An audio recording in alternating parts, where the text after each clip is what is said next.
अल जजीरा पर वह औरत कौन है? अरब दुनिया में हर कोई यही पूछने लगा। अल जजीरा पर वह औरत कौन है जिसने एक आदमी को चुप रहने के लिए कहा ताकि वह बोल सके? उस समय मुझे कोई अंदाजा नहीं था कि मैंने कैसी आग लगा दी है। जब मैं अल जजीरा पर अपनी पहली उपस्थिति के बारे में सोचती हूँ तो मैं अब भी हैरान हूँ और विश्वास नहीं कर सकती कि मैंने क्या किया। अल जजीरा टेलीविजन नेटवर्क पर अपनी पहली उपस्थिति में मैंने एक मुस्लिम धर्मगुरु के साथ बहस की जो हमारी स्थानीय मस्जिद के उपदेशक से बहुत अलग नहीं था।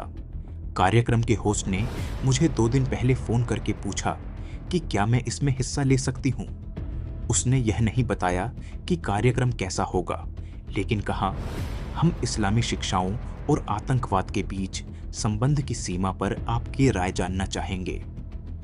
मैंने लगभग 16 सालों से साहित्यिक अरबी में बातचीत नहीं की थी।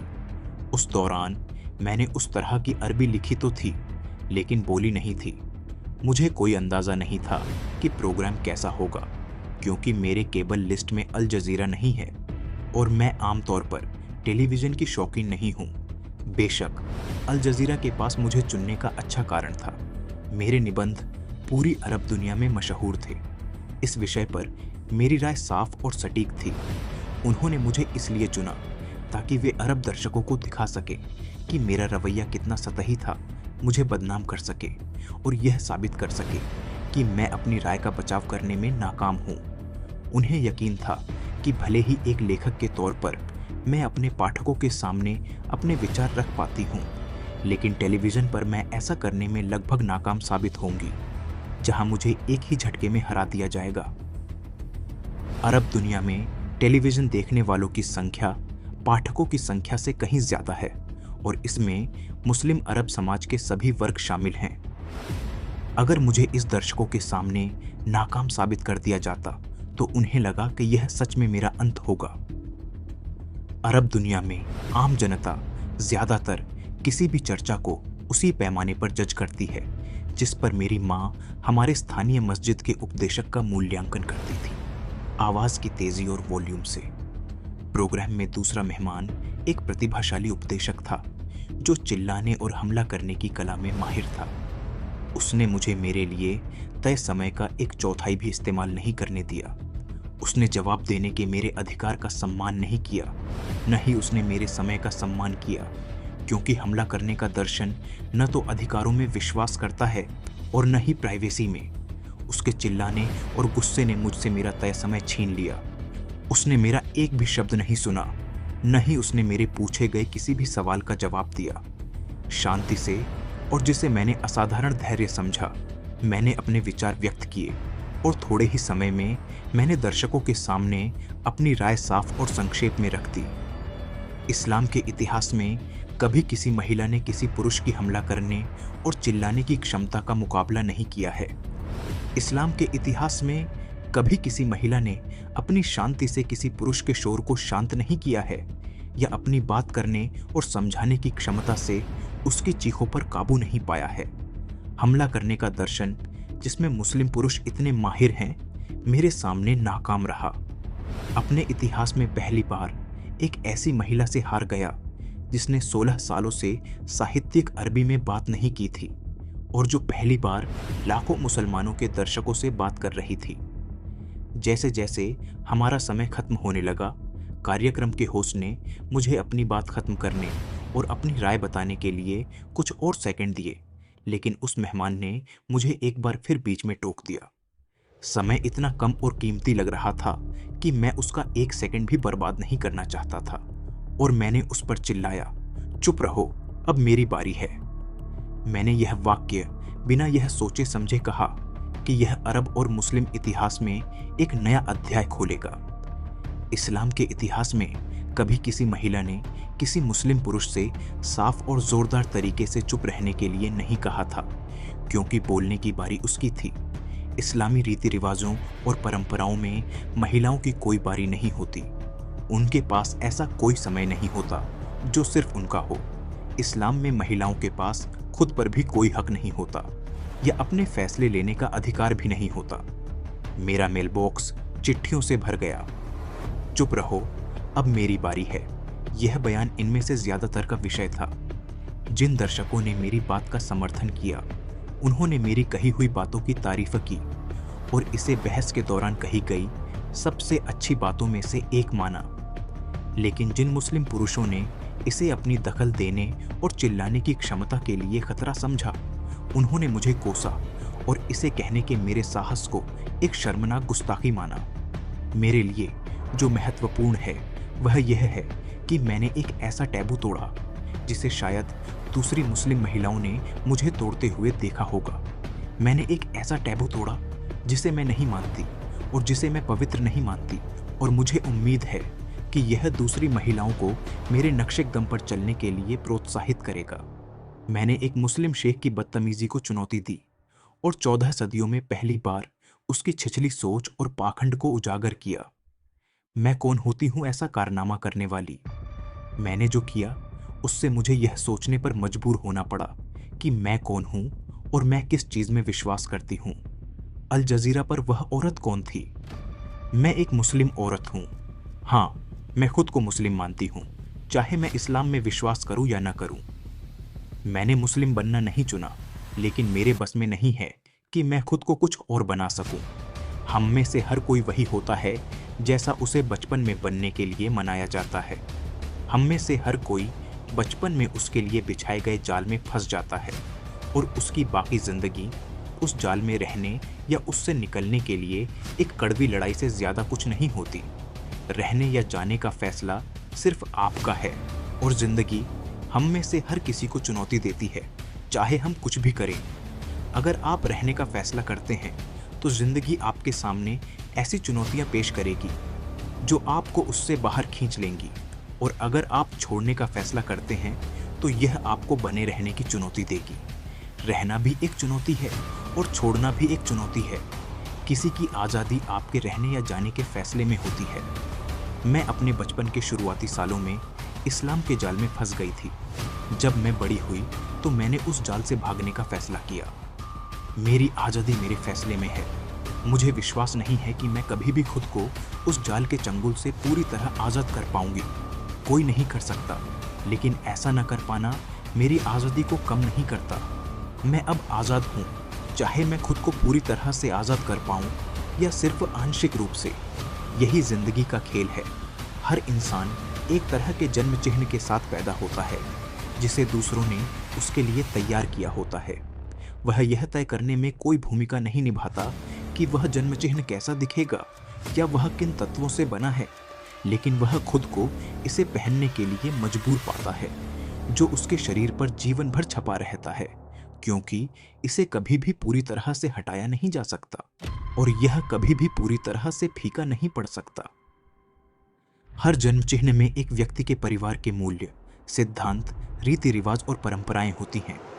यही सब आपके पास है और यही सब आपके पास जिंदगी की चुनौतियों का सामना करने के लिए है।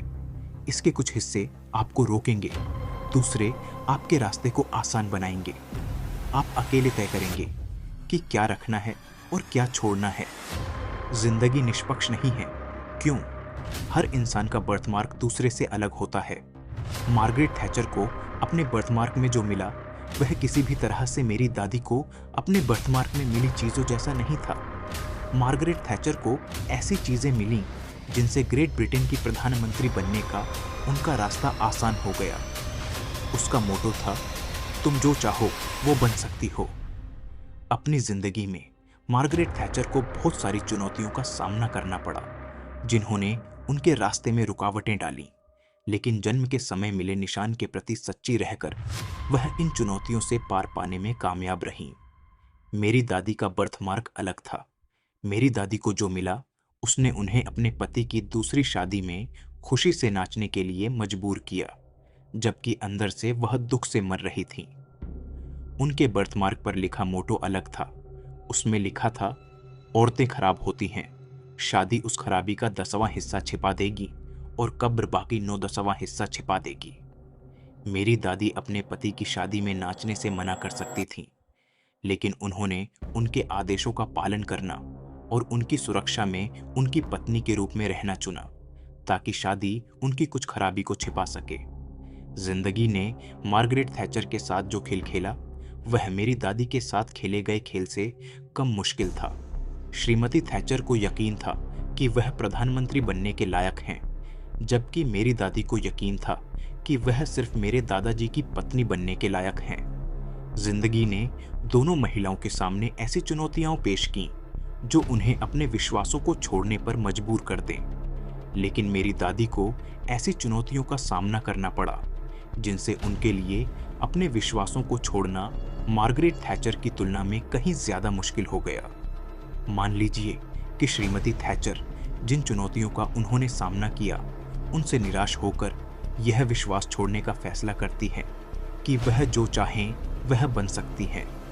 इस विश्वास को छोड़ने से वह उस पद से वंचित हो जाती जिसकी वह इच्छा रखती थी, लेकिन वह सड़कों पर बेघर नहीं होती। मार्गरेट थैचर के अवचेतन मन में वह विश्वास तब तक उन्हें परेशान करता रहता जब तक वह उसका इस्तेमाल करके अगर ठीक वैसा नहीं जैसा वह चाहती थी तो कम से कम उसके करीब कुछ बन जाती। और मान लीजिए कि मेरी दादी ने अपनी तरफ से यह विश्वास छोड़ने का फैसला किया होता कि औरतें एक कमी हैं जिसका 10वां हिस्सा शादी छिपा देती है। उस विश्वास को छोड़ने से उसे मेरे दादाजी के आदेशों को मानने से इनकार करने और उनकी शादी में नाचने से होने वाले दर्द से बचने में मदद मिलती। लेकिन अगर उसने ऐसा किया होता तो वह अपने पिता के घर पहुंच जाती, जो उसके और उसके परिवार के लिए शर्म की बात होती। मेरी दादी के अवचेतन मन में यह विश्वास उसे परेशान करता रहता, ठीक वैसे ही जैसे मिसेस थैचर के साथ हुआ था। अपनी पूरी जिंदगी में, यहाँ तक कि जब सब कुछ सबसे अच्छा था, तब भी मेरी दादी उस कमी के एक छोटे से हिस्से से ज्यादा कुछ नहीं बन पाई जिसके बारे में उन्हें यकीन दिलाया गया था कि वह उनके अंदर है। जो बर्थमार्क्स हमें विरासत में मिलते हैं वे हमारे अचेतन मन की गहराइयों में अंकित रहते हैं, और हम इसे हटाने की कितनी भी कोशिश करें, एक बड़ा निशान रह जाएगा जो हमें प्रभावित करेगा और हमें याद दिलाता रहेगा। और इसलिए मैं दोहराती हूँ, मैं एक मुसलमान हूँ। अपने चेतन मन के दायरे में मैंने अपनी आज़ादी का इस्तेमाल किया और इस्लाम छोड़ने का फैसला किया, लेकिन मैं अपने अचेतन मन को उस बर्थमार्क से आज़ाद करने में किस हद तक सफल हुई हूँ जो उस पर अंकित है। अभी भी एक बहुत बड़ा निशान मेरे रास्ते में रुकावट बन रहा है। मैं खुद से फिर पूछती हूँ, अल जजीरा पर वह औरत कौन है? और मैं सिर्फ यही जवाब दे सकती हूँ जैसा कि मेरी दादी ने इस्लाम की शिक्षाओं के कारण दिया होगा। वह दोषपूर्ण है। वह अपने पति की शुक्रगुजार है कि उसने उसके इस दोष के 10वें हिस्से को छिपा दिया है और बाकी 9/10वें हिस्से को छिपाने के लिए कब्र का इंतजार कर रही है। हम न्यूरोबायोलॉजी के आधुनिक अध्ययनों से जानते हैं कि बर्थमार्क्स, जैसा कि मैं इसे कह रही हूँ, मस्तिष्क की सेल्स और केमिकल्स के परिवर्तनों के साथ आता है। मुझे नहीं पता कि मुझ में खुद को रीप्रोग्राम करने की क्षमता है या नहीं, लेकिन मुझे एक बात पता है, मैं नहीं चाहती कि मेरी बेटियों के बर्थमार्क्स उन्हें उसी तरह प्रभावित करें जैसे मैं अपनी माँ से मिले बर्थमार्क्स से प्रभावित हूँ। मुझे उम्मीद है कि मैं यहाँ जो लिख रही हूँ वह दूसरे मुसलमानों को अपने बच्चों के जन्म से पहले उन्हें दिए जाने वाले निशानों के बारे में सोचने में मदद करेगा। मैंने अपने विरासत में मिले बर्थमार्क्स की वजह से दुख झेला। मैं अभी भी दुख झेल रही हूँ और अपनी मृत्यु तक ऐसा करती रहूंगी, लेकिन कुछ हद तक मैं अपनी बेटियों को उस दुख से बचाने में कामयाब रही हूँ। मेरी बेटियां शायद मार्गरेट थैचर न बन पाएं, लेकिन मुझे इसमें जरा भी शक नहीं है कि वे मेरी दादी की तुलना में थैचर जैसी ज्यादा होंगी। नहीं, मुझे इसमें जरा भी शक है कि मेरी पोती अगर चाहे तो मार्गरेट थैचर बन पाएगी। मैंने अपने विरासत में मिले जन्म चिन्ह को सिर्फ अपने प्रति दया के कारण नहीं, बल्कि आने वाली पीढ़ियों के प्रति दया के कारण अस्वीकार किया। फिर से मैं खुद से पूछती हूँ, अल जजीरा पर वह औरत कौन है? वह कहती है कि वह एक मुस्लिम औरत है, लेकिन एक मुस्लिम औरत क्या है? वह वही है जो इस्लाम उसे उसके शुरुआती सालों में बताता है। इस्लाम उसके जन्म चिन्ह पर कौन सा नारा दर्दनाक तरीके से अंकित करता है? एक औरत एक कमी है। इस्लाम के पैगंबर मोहम्मद द्वारा कही गई यह हदीस माँ से बेटी तक एक जन्म चिन्ह से दूसरे और फिर तीसरे पर लिखी जाती रही, जब तक कि यह मुंह तक नहीं पहुंची। इस एक साधारण हदीस के चारों ओर लाखों दूसरी परंपराएं जमा हो गई हैं और इन्होंने न केवल इसे पवित्र बनाया है बल्कि इसे और भी बदसूरत बना दिया है। इस्लाम में यह हदीस और इसके सभी नतीजे पवित्र हैं। हमें इसे पार करने, इस पर शक करने या इस पर सवाल उठाने की मनाही है।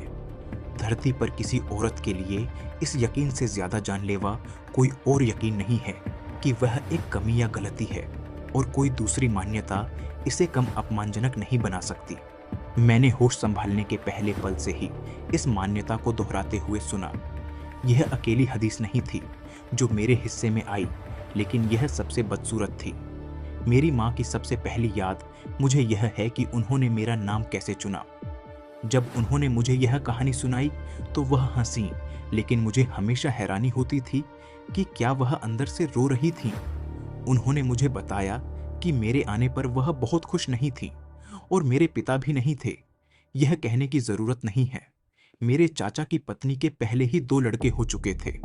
इस मुसीबत के दबाव में मेरी माँ को समझ नहीं आ रहा था कि मेरा क्या नाम रखे। एक सुबह मेरे चाचा हमारे घर के बरामदे से गुजर रहे थे।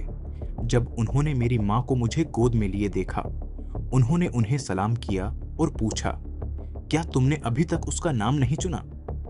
मेरी माँ ने जवाब दिया, अभी नहीं, क्या आपके पास कोई सुझाव है?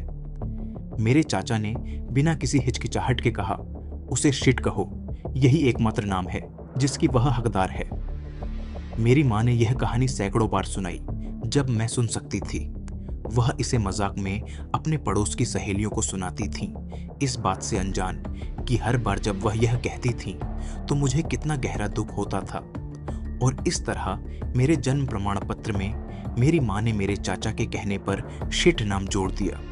हालांकि उनका अपना जन्म का निशान जो सदियों से चला आ रहा था, उसने मेरे साथ उनके व्यवहार को तय किया। एक मुस्लिम औरत के बर्थमार्क के बारे में सबसे डरावनी बात वह हिस्सा है जो पैगंबर की अपनी पत्नियों के बारे में कहानियों से आता है, जो हर मुस्लिम औरत के लिए एक जाल बनाती है जिसमें वह फंस जाती है। मेरी जिंदगी में कोई भी आदमी अपने पैगंबर से बेहतर नहीं हो सकता और मैं उनके प्रति अपने पैगंबर की पत्नियों से कम आज्ञाकारी नहीं हो सकती। पुरुषों ने अपने पैगंबर को आत्मसात कर लिया है और महिलाओं ने उनकी पत्नियों को।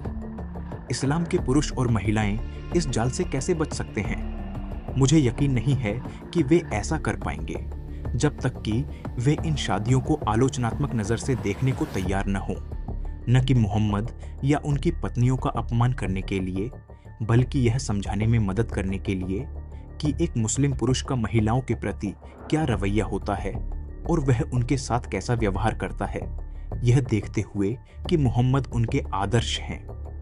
कुरान 33:21 कहता है, अल्लाह के रसूल में एक अच्छा उदाहरण है। पैगंबर ने आयशा से शादी तब की जब वह 6 साल की थीं और वह 50 साल के थे। शादी तब पूरी हुई जब वह 9 साल की थीं। बिन्त अल-शाती की, मोहम्मद की पत्नियां, पैगंबर की जीवनी उस दिन का वर्णन आयशा के शब्दों में करती है। पैगंबर ने मुझसे शादी तब की जब मैं 6 साल की थी और शादी तब पूरी हुई जब मैं 9 साल की थी।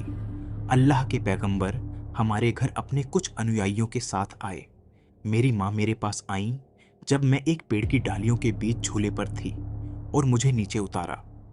उन्होंने मेरे बाल संवारे, मेरे चेहरे को थोड़े से पानी से पोंछा, फिर आगे बढ़कर मुझे दरवाजे तक ले गई। उन्होंने मुझे रोका जब तक मैं थोड़ी शांत हो गई, फिर वह मुझे अंदर ले गई। अल्लाह के पैगंबर हमारे घर में एक बिस्तर पर बैठे थे और उन्होंने मुझे उनकी गोद में बिठा दिया। सब लोग उठकर बाहर चले गए और पैगंबर ने हमारे घर में मेरे साथ अपनी शादी पूरी की। यह कहानी मेरी किताब में जगह पाने के लायक सिर्फ इसके ऐतिहासिक महत्व के कारण नहीं है, बल्कि मैं इसके नैतिक महत्व और इसने मुस्लिम पुरुषों और महिलाओं के नैतिक और मानसिक ताने बाने को नष्ट करने के लिए जो किया है और अभी भी कर रहा है, उस पर चर्चा करना चाहती हूँ। 50 साल का आदमी 6 साल की लड़की से शादी करता है और जब वह 9 साल की हो जाती है तो शादी पूरी करता है। यह एक अपराध है, बिल्कुल सीधा साधा। हो सकता है कि जिस समय यह हुआ था उस समय यह अपराध न रहा हो, लेकिन अब समय आ गया है कि इसे ऐसा माना जाए। इस अपराध की बदसूरती सिर्फ घटना में ही नहीं है, बल्कि इसे दी गई धार्मिक और कानूनी वैधता में भी है।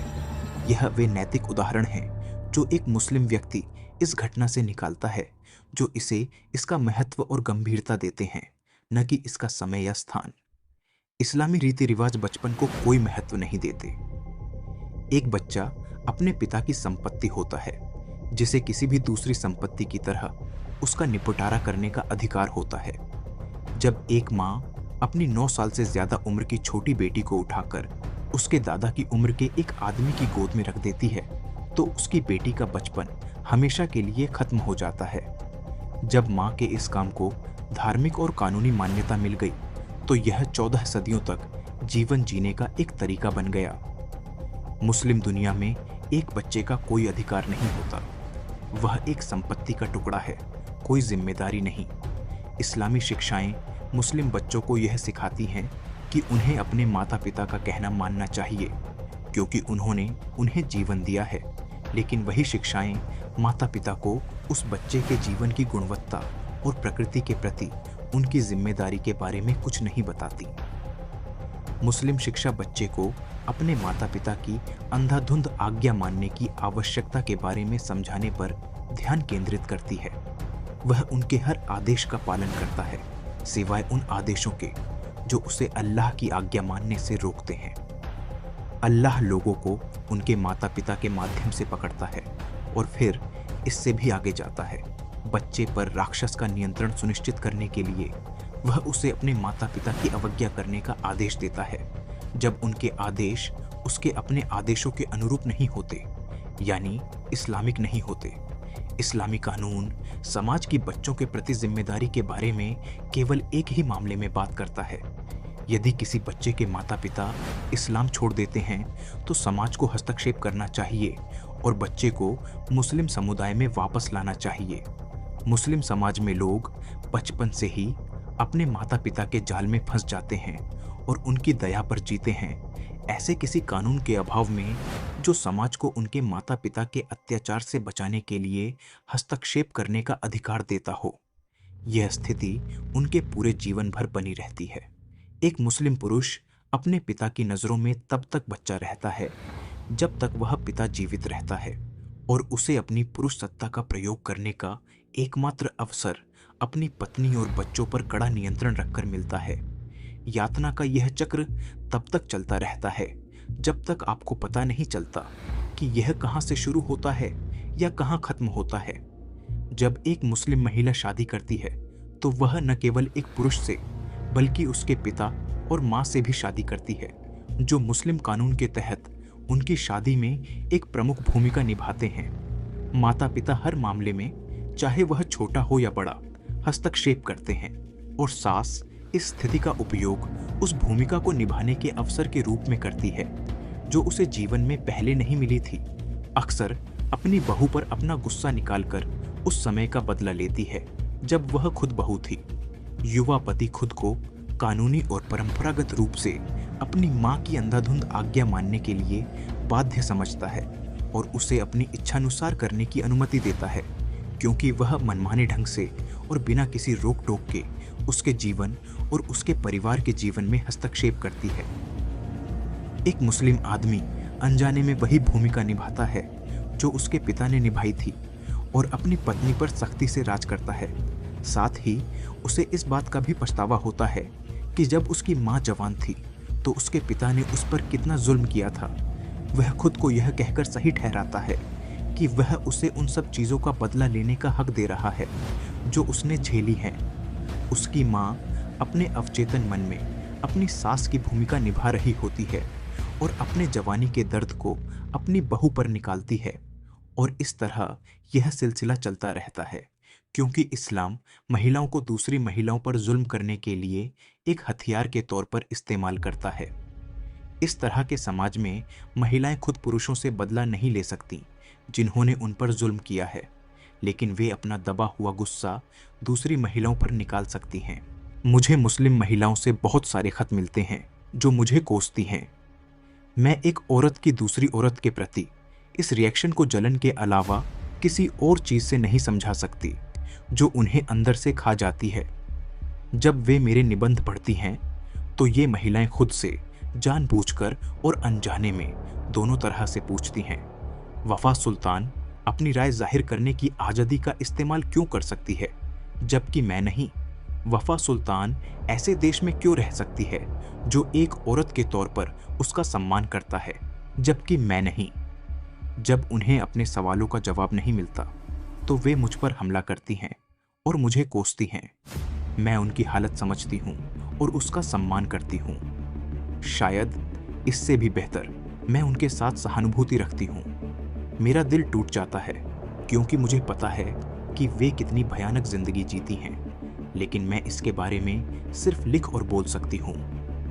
शायद जिस तरह से मैं इस्लाम के खिलाफ बोलती हूँ, मैं उन्हें उस जाल से बाहर निकलने में मदद कर सकूं जिसमें वे फंसी हुई हैं।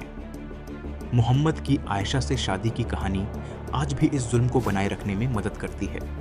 मेरी बहन ने अपनी बेटी की शादी अपने चाचा के बेटे से तब तय की जब वह 11 साल की थी और वह 40 साल का था। मैं उस समय टीनेजर थी और मुझे आज भी याद है कि जब पड़ोस की औरतों ने मेरी बहन से पूछा कि उसकी बेटी इस शादी के बारे में क्या सोचती है, तो उसने क्या जवाब दिया था? वह अभी छोटी है, समय के साथ उसे उससे प्यार हो जाएगा। यह अल्लाह और उसके पैगंबर के कानून के मुताबिक शादी है। अफसोस, ऐसा कभी नहीं हुआ। शादी बहुत भयानक और नाखुश थी, जिससे वह कभी बाहर नहीं निकल पाई। जब मेरी भतीजी अपने पति से भाग गई, जैसा कि वह अक्सर करती थी, और अपने पिता के घर वापस गई, तो उसे पता चला कि वह सिर्फ अपनी जेल के एक कोने से दूसरे कोने में भागी है। उसके पिता ने उसे समझाया कि एक औरत के लिए सबसे अच्छी जगह उसके पति का घर होता है और परिवार के दबाव में वह अल्लाह और उसके पैगंबर द्वारा उसके लिए तय की गई सबसे अच्छी जगह पर वापस चली गई। मेरी भतीजी ने कोई और रास्ता न देखकर 26 साल की उम्र में आत्महत्या कर ली। उस समय तक वह 4 बच्चों की मां बन चुकी थी। मोहम्मद की आयशा से शादी की कहानी का मुस्लिम मर्दों और औरतों के रिश्ते पर एक और भी ज्यादा भयानक असर होता है। शादी की कहानी में मोहम्मद ने 9 साल की आयशा पर उस पल हमला किया जब उसकी मां ने उसे अपने घर में एक बिस्तर पर उनकी बाहों में रखा। इस शादी की कहानी के जरिए इस्लाम महिलाओं को शारीरिक, बौद्धिक और भावनात्मक परिपक्वता के उस स्तर तक पहुंचने के अधिकार से वंचित करता है जिस पर वे शादी के लिए पूरी तरह तैयार होती हैं।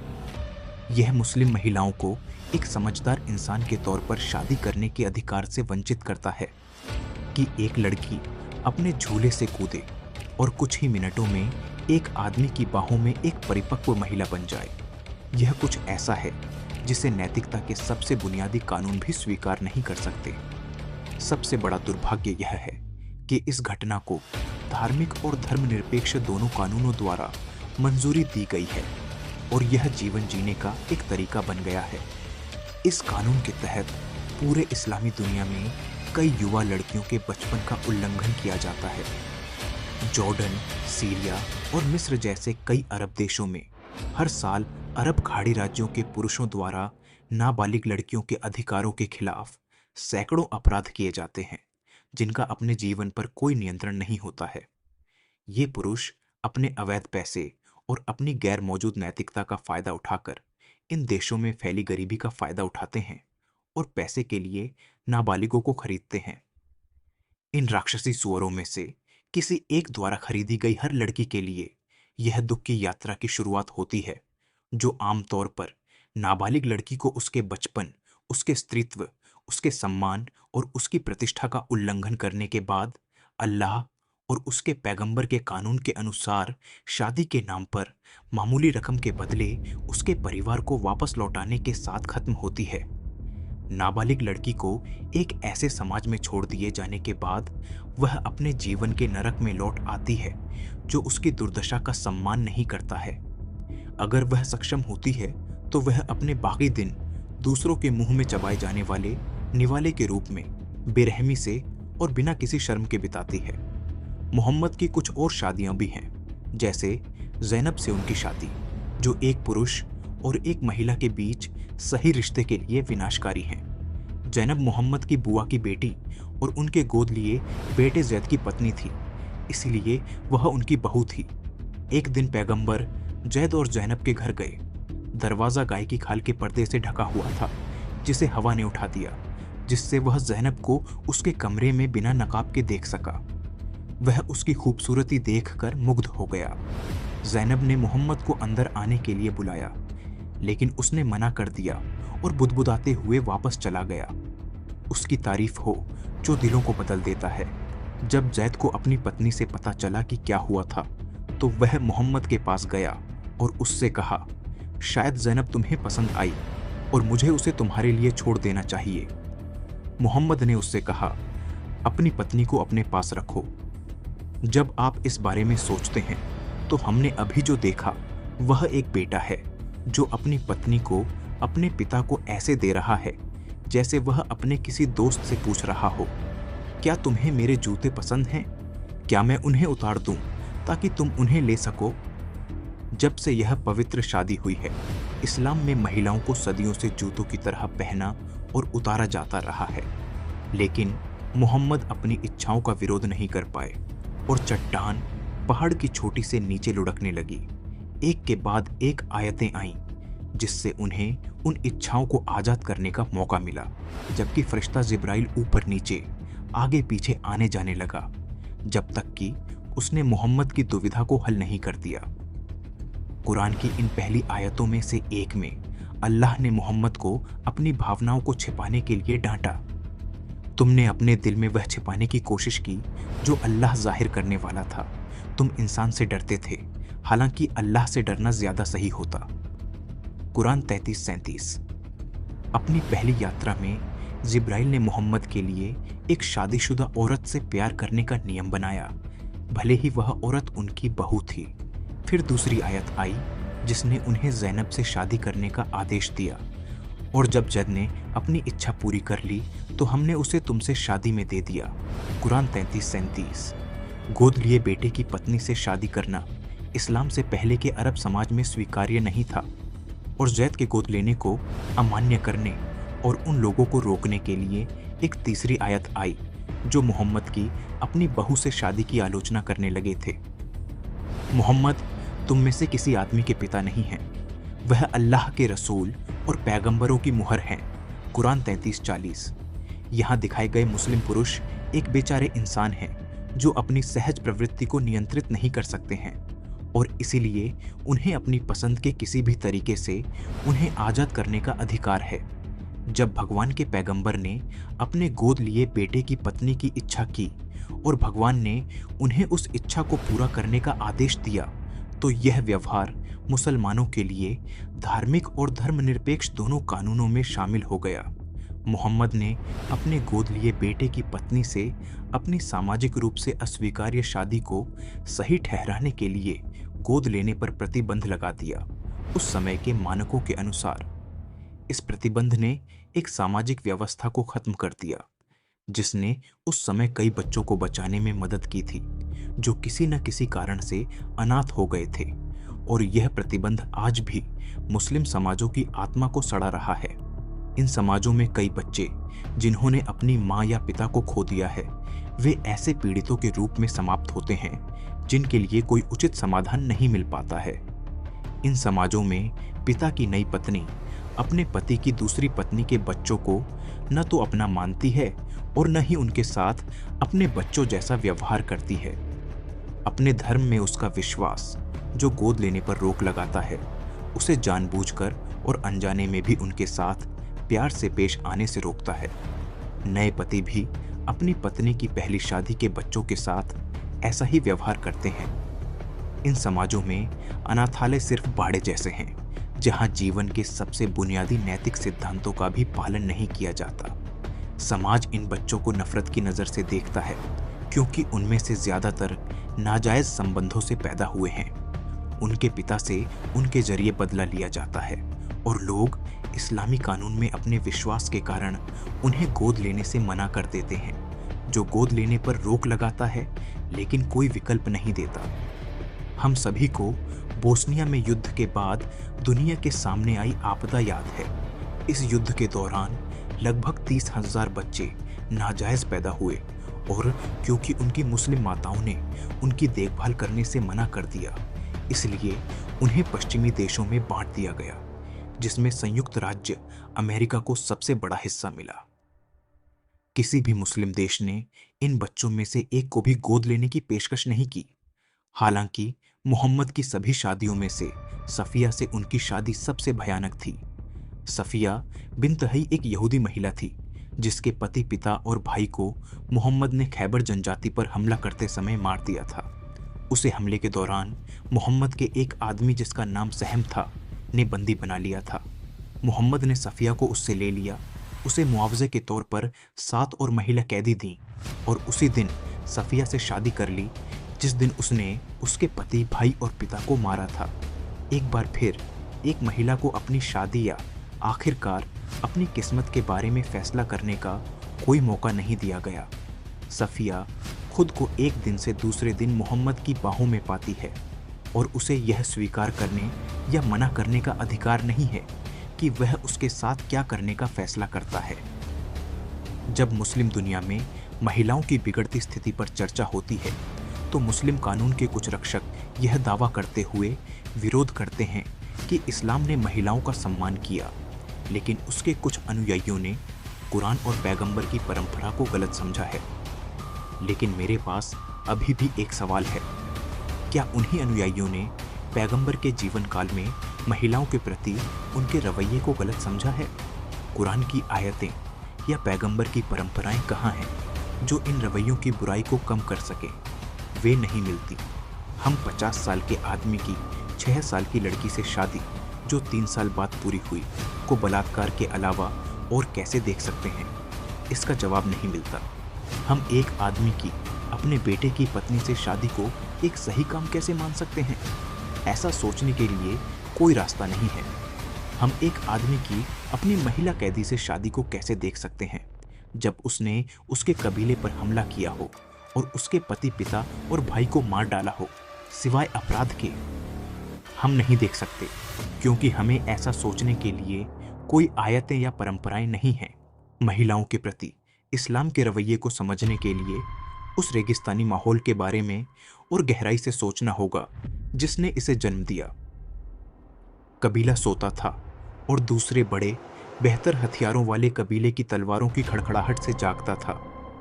हमलावर कबीला दूसरे कबीले पर हमला करता था, उसकी जमीन, दौलत और चीजों का लालच करता था। वे उसके कुछ आदमियों को मार देते थे और बाकी भाग जाते थे।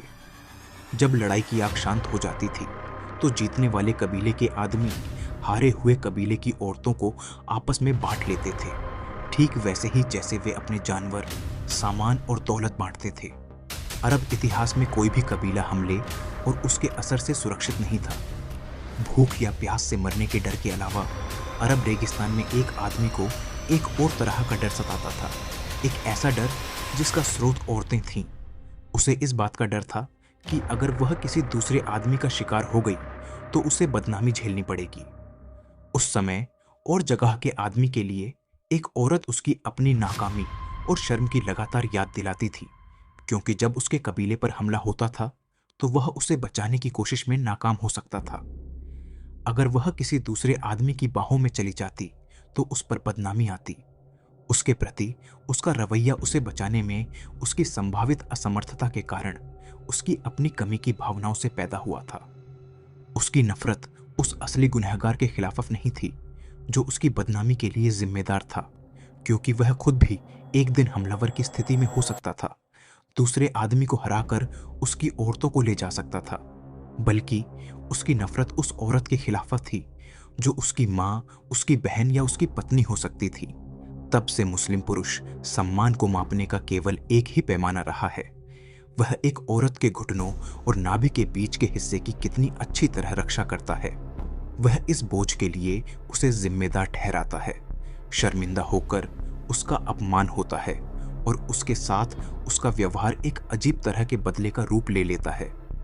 इस्लाम ऐसे माहौल में पैदा हुआ था जिसने औरतों को पकड़ने और बलात्कार करने की इजाजत दी थी और इसके लिए उन्हें अपराध करने वाले आदमी को नहीं जिम्मेदार ठहराया था।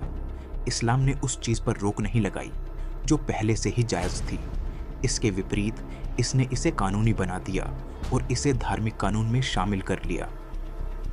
आदमी की औरतों से बदला लेने की जरूरत बहुत ज्यादा थी, क्योंकि वह उन्हें बदनामी का जरिया समझता था और उसके शैतान ने उसकी इस जरूरत को पूरा करने के लिए कानून बनाया। औरतों के बारे में बड़ी संख्या में आयतें उसके पैगंबर पर नाजिल हुई। ये बड़े बड़े पत्थर पहाड़ से नीचे आए और औरतों के सिर फोड़ दिए, जिससे उनका इंसानी रूप बिगड़ गया। जो कोई भी अरबी साहित्य पढ़ेगा जिसमें पैगंबर मोहम्मद के हमलों और उन्होंने लूट का माल और कैदियों को कैसे बांटा इसका वर्णन है, वह उस जाल की प्रकृति को समझ जाएगा जिसमें मुस्लिम मर्द और उनकी पत्नियां फंस गए थे।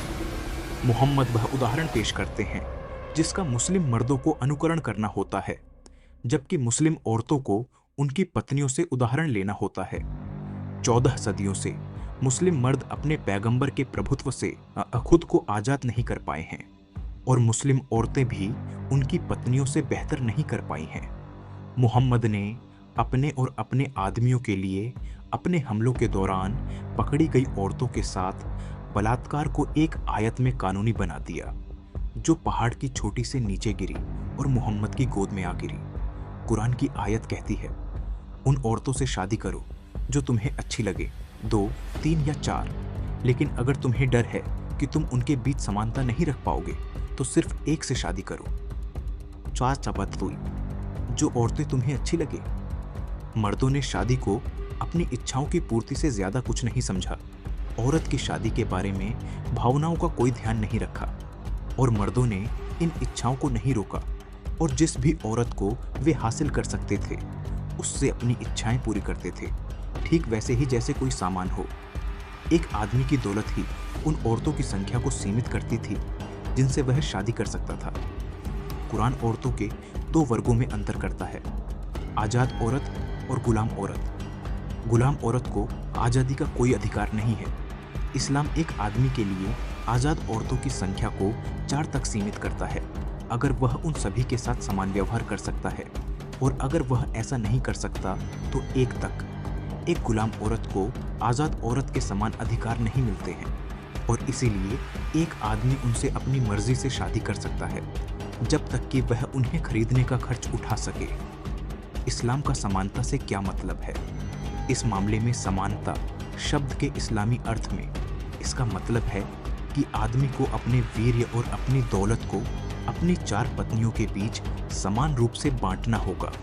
अगर वह ऐसा नहीं कर सकता तो उसे सिर्फ एक पत्नी रखनी चाहिए। वह राक्षस पुरुषों और उनकी बहुत ही भाग्यशाली पत्नियों के साथ कितना न्याय करता है। मुस्लिम पुरुषों और महिलाओं को इस जटिल न्यायपूर्ण दुनिया के नजरिए से क्या मिला है जो पुरुषों को अपनी इच्छाओं को आजाद करने की इजाजत देता है और महिलाओं को उन इच्छाओं की जरूरतों के हिसाब से खरीदी जाने वाली चीज बना देता है। इस डिक्शनरी में परिवार या बच्चों का कॉन्सेप्ट कहाँ है जिसे पढ़ना इतना मुश्किल है? क्या इन दोनों शब्दों की इस्लामिक शब्दकोश में कोई परिभाषा है? और उस आदमी की क्या जिम्मेदारियां स्वयं हैं जिसकी इच्छाओं से बच्चों की पूरी फौज पैदा होती है, जैसा कि ओसामा बिन लादेन के परिवार के मामले में है। एक ऐसा आदमी जिसके अनगिनत भाई बहन और अनगिनत पत्नियों वाला पिता था। भले ही एक मुस्लिम आदमी अपनी 4 पत्नियों को और किसी भी दूसरी औरत को जिसे उसने हासिल किया हो अपनी प्रॉपर्टी और अपने स्पर्म का बराबर हिस्सा दे दे, लेकिन वह अपने समय और एनर्जी को उन बच्चों में कैसे बांट सकता है जो उसकी बेकाबू इच्छाओं के कारण इस दुनिया में आते हैं। हम मुस्लिम मर्दों और औरतों के तौर पर उस पहाड़ की चोटी से गिरे इस पत्थर की क्या कीमत चुका रहे हैं? इसने हमें तोड़ दिया है और पूरे देश को टुकड़े टुकड़े कर दिया है, जिससे शादी और परिवार की सच्ची अवधारणाएं बर्बाद हो गई हैं। एक मुस्लिम आदमी खुद को सिर्फ पैसे और स्पर्म पैदा करने की अपनी क्षमता के रूप में देखता है। मुस्लिम औरत अपनी तरफ से खुद को सिर्फ उसके स्पर्म के लिए एक इनक्यूबेटर और एक फर्नीचर का टुकड़ा समझती है, जिसे उसने अपने पैसे से खरीदा और जिसके लिए पैसे दिए हैं। आदमी अकेला तय करता है कि इस चीज पर कब कब्जा करना है और कब इसमें अपना स्पर्म डालना है, जिससे एक ऐसा रिश्ता बनता है जिसमें इंसानी भावनाओं की कोई कीमत नहीं है। एक ऐसे रिश्ते की वजह से जो सच्ची इंसानी भावनाओं को कम आंकता है, मुस्लिम परिवार प्यार के संकट से गुजर रहा है, जिसके पहले शिकार बच्चे हैं। जब मेरे पिता ने मेरी मां को प्रपोज किया, तब वह पहले से ही शादीशुदा थे और उनके 5 बच्चे थे, 4 लड़कियां और 1 लड़का। उनका बहाना था कि उनकी पत्नी लाइलाज टीबी से पीड़ित थी। मेरे दादाजी ने मेरी मां की भावनाओं पर विचार किए बिना शादी के लिए हाँ कर दी, जो उस समय सिर्फ 16 साल की थीं। मेरे पिता 40 साल के थे। उन्होंने तर्क दिया कि मेरे पिता एक जाने माने परिवार के खुशहाल और अच्छी इज्जत वाले आदमी थे, इसलिए उन्होंने मेरी माँ और दादी की राय पर ध्यान नहीं दिया। उनका मानना था कि औरतों से उनकी राय नहीं पूछी जानी चाहिए, ठीक उसी तरह जैसे कोई अपने फर्नीचर से किसी सवाल का जवाब नहीं पूछता। कहा जाता है कि मेरे पिता की पहली पत्नी की मौत शहर से दूर एक अस्पताल में लापरवाही और अकेलेपन में हुई, जहां टीबी के मरीजों को आइसोलेशन में रखा जाता था। मेरी माँ मेरे पिता और उनके 5 बच्चों के साथ रहने चली गई। उनकी सबसे बड़ी बेटी मेरी माँ से 1 साल बड़ी थी। इस भंवर में मेरी माँ अपना संतुलन खो बैठी और उन्हें नहीं पता था कि वह पत्नी है, 5 बच्चों की माँ है, या उनके बच्चों में से एक है, जो उन्हें ऐसे देखते थे जैसे वह उनकी हमउम्र हों। 10 साल के दौरान उसने 8 बच्चों को जन्म दिया। हालांकि मेरे पिता स्वभाव से शांत और सौम्य व्यक्ति थे और मेरी माँ के साथ अच्छा व्यवहार करते थे। मैंने अपनी माँ को एक दिन भी खुश नहीं देखा। वह घर के अंदर की जिंदगी को संभालने में अच्छी नहीं थी और उनकी 4 सौतेली बेटियों के बीच झगड़े दिन रात चलते रहते थे। उसी शोरगुल वाले और भरे पूरे घर में मेरा जन्म हुआ और मैंने अपने बचपन के शुरुआती साल बिताए। मेरी 4 सौतेली बहनों और मेरी माँ के बीच रिश्ते का स्वभाव मेरे लिए दुख का कारण था, क्योंकि मैं दोनों विरोधी पक्षों के बीच फंसा हुआ था। मेरी बहनों ने मेरी माँ के बुरे बर्ताव से बचने के लिए शादी कर ली। मेरी सबसे छोटी सौतेली बहन की शादी के 1 साल बाद, जब हमारी जिंदगी थोड़ी शांत होने लगी थी, तभी मेरे पिता की एक कार दुर्घटना में अचानक मौत हो गई और मेरी माँ ने अपनी बची खुची समझ भी खो दी। मैं अपने पिता की पहली पत्नी से कभी नहीं मिला, यहाँ तक कि मेरी माँ ने भी उन्हें कभी नहीं देखा और इसीलिए मुझे नहीं पता कि उनकी याद क्यों मेरे दिल को दुखाती है। मुझे नहीं पता कि उन्हें कहाँ दफनाया गया है और न ही मुझे याद है कि उनके किसी बच्चे ने कभी उनसे मिलने आया हो। न तो मेरे पिता और न ही उनके किसी बच्चे ने कभी उनके बारे में बात की। लेकिन मैं अपनी बुआ को अपनी माँ को उनकी कहानी सुनाते हुए सुनता था और वह बताती थीं कि कैसे उन्होंने अपने आखिरी 2 साल राजधानी के एक अस्पताल में अपने बच्चों से दूर अकेलेपन में बिताए, जो उस शहर से बहुत दूर था जहां हम रहते थे। कम उम्र में मैंने पैगंबर मोहम्मद की अपनी एक पत्नी से शादी की कहानी पढ़ी और कैसे वह उनके साथ बिस्तर पर जाने वाले थे जब उन्होंने उनके पेट की त्वचा पर सफेद निशान देखे और उन्हें छोड़ दिया। मेरे छोटे से दिमाग में पैगंबर की शादी की यह कहानी मेरे पिता द्वारा अपनी बीमार पत्नी को छोड़ने से जुड़ गई, जो 2 साल बाद अकेले ही मर गई। इस दौरान उन्होंने अपने बच्चों को कभी नहीं देखा। मेरे मन में अपने पिता के प्रति नफरत की भावना थी, हालांकि पैगंबर के प्रति नहीं, क्योंकि आप देखिए, उस राक्षस ने मुझे भी बंदी बना लिया था। मोहम्मद की मौत के सदियों बाद भी पत्थर गिरते रहते हैं। अब सऊदी शेख हर दिन सैकड़ों फतवों से हम पर बमबारी करते हैं।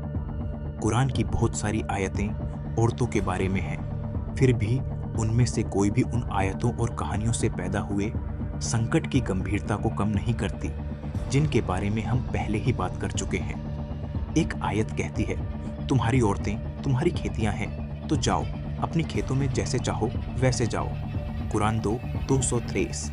इस बात का मतलब है कि औरत वह जगह है जहां आप अपने बच्चे बोते हैं और ऐसा आप अपनी मर्जी से करते हैं।